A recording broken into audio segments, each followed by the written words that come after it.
Ladies and gentlemen, good afternoon. First, a big thank you to my good friend Mike Bloomberg for establishing this forum and to his all-star team of organizers. And then Chairman Zhen Paiyan and my friends here in China, thank you. I'm very delighted to be here. Now, if you're anything like me, you've probably spent the last year watching the state of the global economy with trepidation. To be blunt, things aren't going well.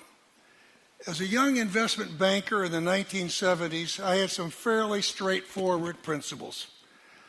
One of the most important was that economic competition would be fierce, but ultimately need not be zero-sum. We knew that Monday's winner may be Tuesday's loser. Those of us who have spent our lives around markets have learned a very basic truth. Enduring and persistent competition produces the best long-term results for any company and any country. And real competition requires a level playing field and a fair go for all players. This principle is particularly important at a time when the Chinese state is enlarging its direct role in companies that would compete better and more fairly if they are run on a commercial basis. But it also has some very important implications for the notion of decoupling. If you disconnect from others, you can insulate yourself from some risks, but frankly, you don't end up stronger and you create other risks in the process. Over the past year, we've all heard an increasing cacophony of military zero-sum metaphors applied to business and markets. It's a trade war. It's a technology war. It's weaponizing export controls. The now popular thinking that seeks to militarize trade and cross-border investment is jarring. And it's exactly the sort of thinking I had in mind last year when I warned that an economic iron curtain was descending as the U.S. and China came under growing pressure to decouple. 1 year later, I'm sad to say that the pressures in Beijing and Washington have only increased. Yet over the past year, the rest of the world, outside the United States and China, has made it abundantly clear that they continue to want commercial relationships with both of the world's two largest economies. So if either of our countries tries to force a comprehensive decoupling on third countries, these others simply will not follow.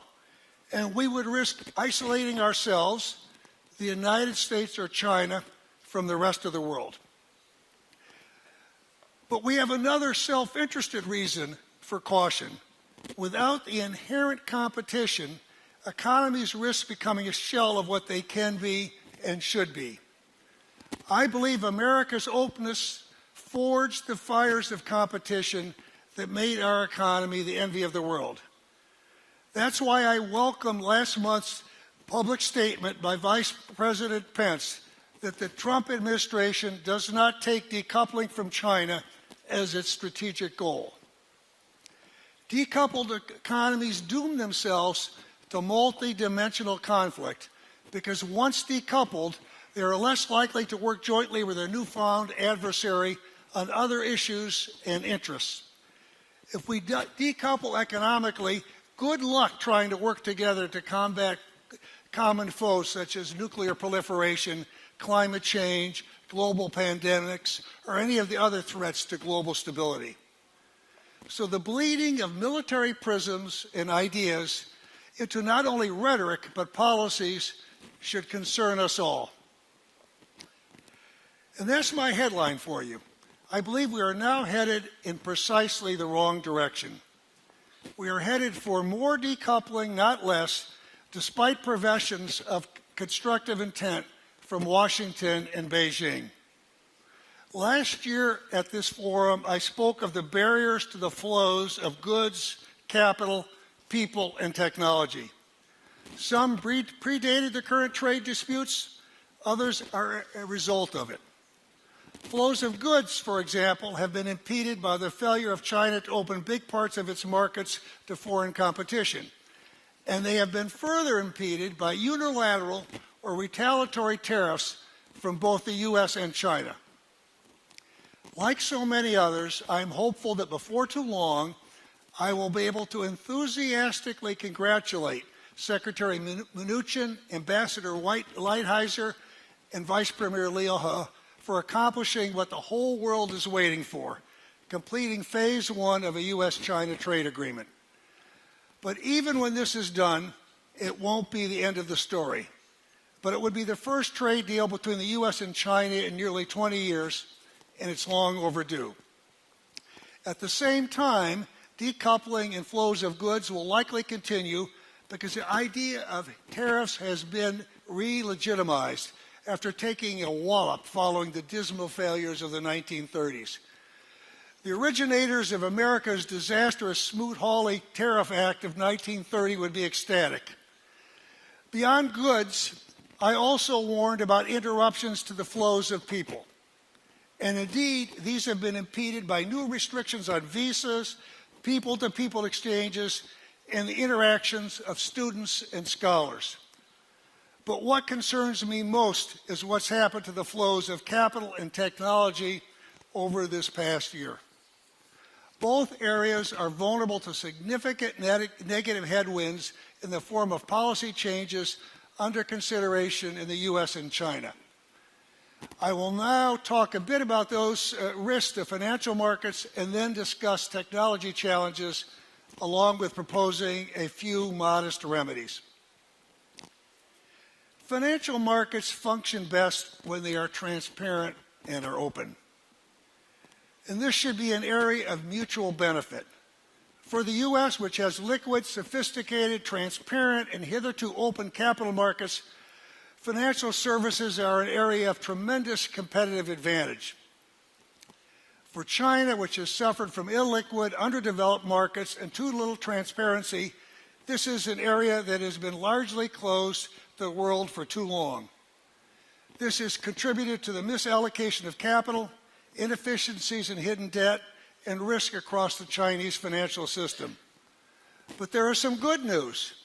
China has begun to open its capital markets, and the impending trade agreement has important new provisions related to foreign ownership. Opening offers American and global firms the opportunity to contribute to developing China's capital markets. And that would be important in moving China toward a market-driven economy and a market-priced currency. Financial openness in China and the opening of China's capital markets would also facilitate the development of China's national carbon market. This has more potential than just about anything to reduce carbon emissions in China and mitigate a formidable and certain risk to the economic security and social stability of China and the entire world, while creating new opportunities for environmental goods and services and financial products.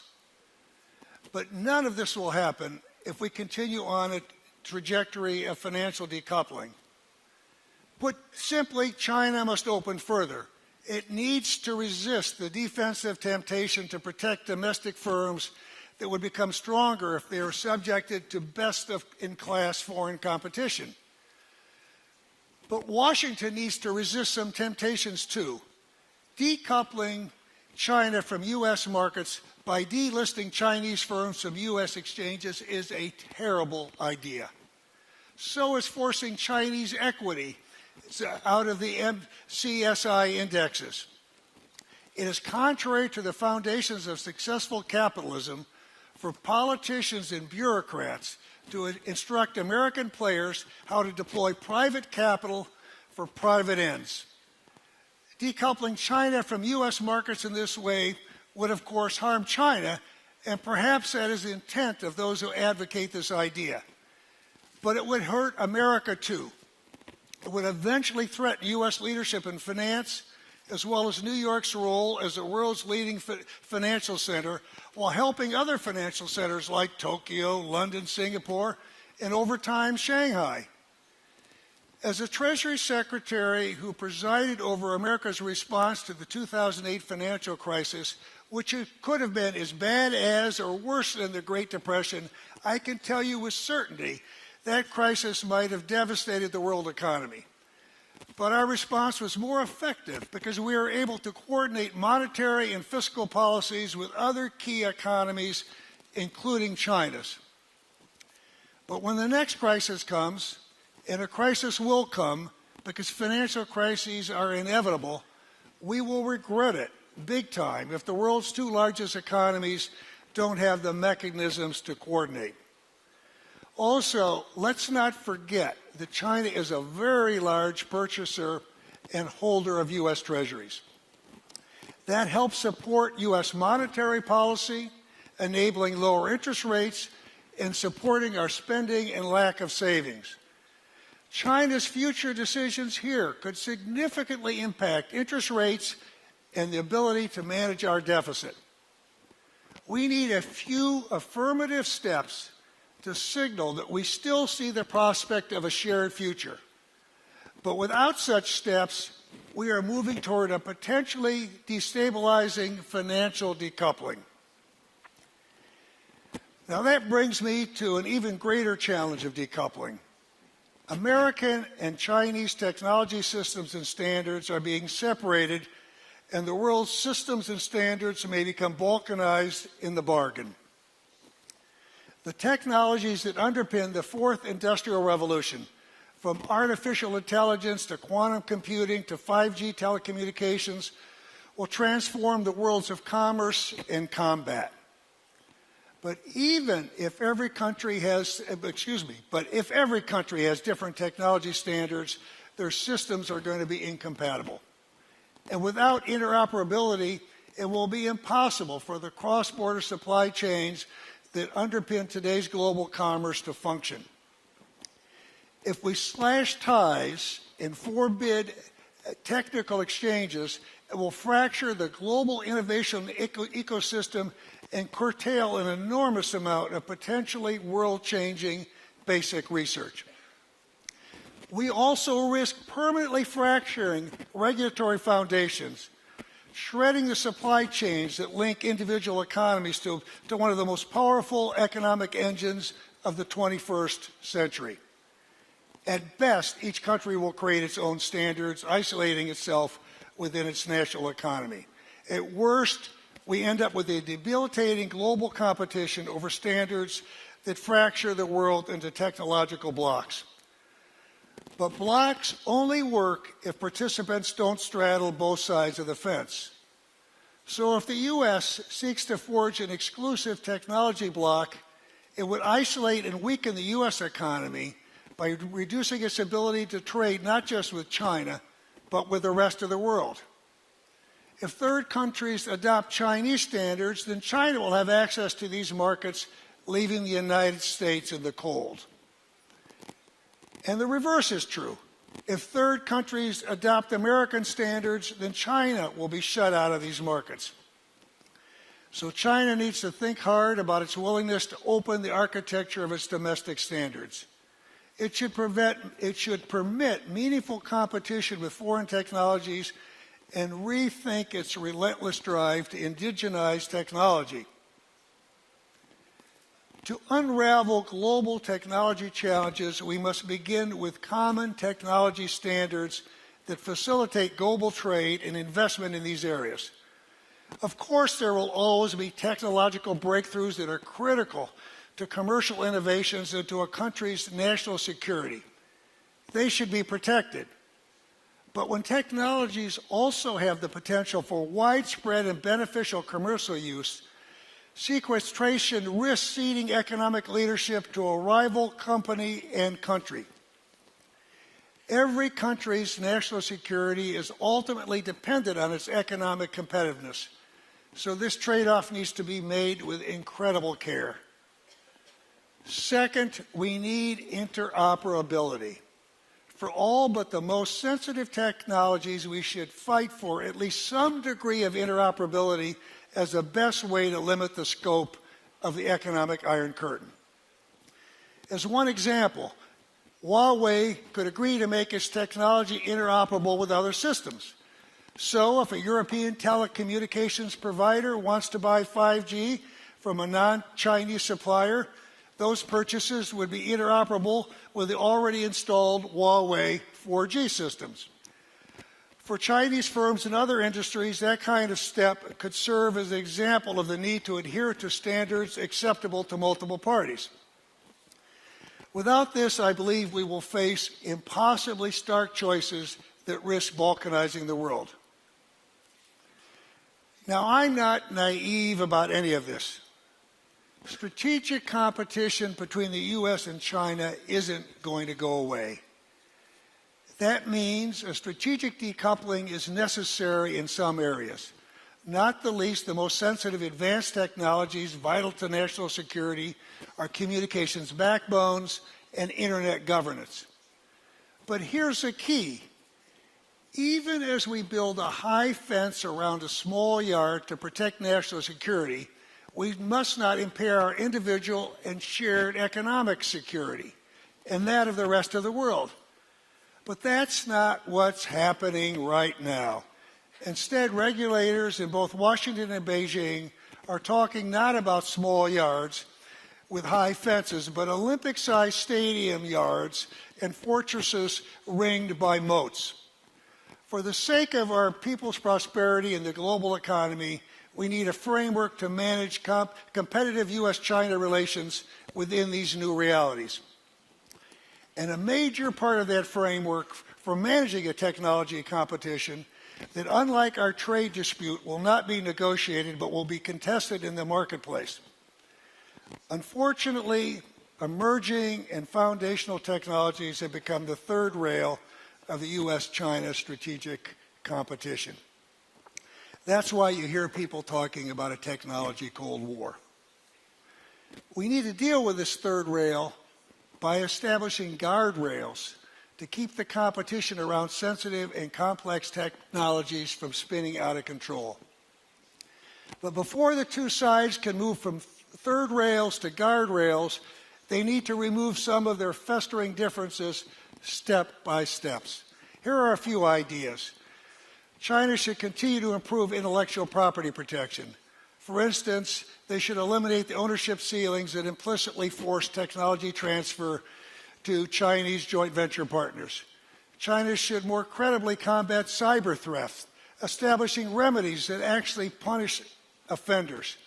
But perhaps most importantly, Chinese leaders should take steps to allay the fear, the real fear, that Beijing's long-term goal is to assimilate Western technologies, adapt them, indigenize them, and then ultimately exclude foreign companies from the Chinese market and erect barriers to fair competition in third countries.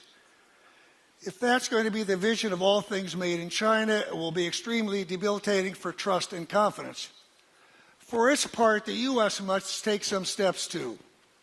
It should eliminate barriers aimed at punishing Chinese, but that hurt Americans in the bargain, such as using national security rationale to impose tariffs on steel. And it should avoid blocking acquisitions and investments that have no national security risk. Both countries should work to modernize the WTO to strengthen the rules governing IP protection, digital trade, technology transfer, data storage, cross-border data transfer, and privacy. With these simple steps as a basis, we can move to more complex steps that create guardrails around difficult technology issues. Consider a code of conduct to govern scientific research with foreign scholars, a convention that sets limits on cyber warfare, a roadmap for dealing with cyber terrorism, a global technology protection board to help identify and punish cyber thieves, and global commercial technology standards. It's time for a group of nations to develop rules of the digital highway for software and hardware in fields like machine learning and 5G. Because this isn't a job for just two countries. Others must join in owning these problems. This is truly a global issue. Ladies and gentlemen, I'm disheartened by how many of my fears from last year have come true. But there's time yet to rise to the moment. There will be some natural decoupling, But the delusions of a wholesale, comprehensive decoupling and economic iron curtain will leave our countries and the entire world worse off. We need to avoid that outcome. We need to avoid it now. Thank you very much.